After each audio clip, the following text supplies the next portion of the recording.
مهم داری که نمیشه به خاطرش آرایش نکنی و فقط 5 دقیقه وقت داری. امروز میخوام بهت یاد بدم چیکار کنی. خیلی هم آسونه، آرایشش حتی خواهر من فریما هم میتونه انجام بده. یعنی حتی برای یک آرایش خیلی ساده هم بیس خوب خیلی مهمه. حتما مرطوب کننده ضد آفتاب یا پرایمر هر چی که میخواین رو بزنین. حتی اگه یکیش هم بزنین اوکیه. اصلا مهم نیست اصولی اون نکنه پخش کنه. just do it however you want. کانسیلر چیه؟ یه پنکیک برمیدارین. این کوشن ها خیلی بهتر از پدای عادی هن. چون که زیر چشتون رو قبلا بیس دادین اوکیه که بخواین یه چیز خوشگل و مستقیم بزنید. کیکی نمیشه، اتفاقی هم براش نمیفته و ماندگاریش هم خوبه.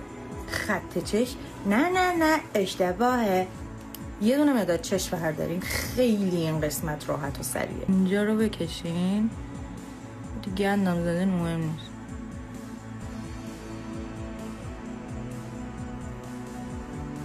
لاش آرایش کلا حتی ممکنه زیر 5 دقیقه هم طول بکشه اگه دستتون راه بیفته رو. الان جایی میخوای بری که صرفا نمیخوای فقط ماست به نظر برسی.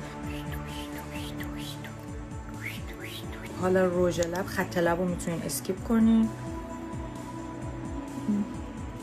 والا دیگه نیازی از این ادعا بیام دیگه، این خودش همینه.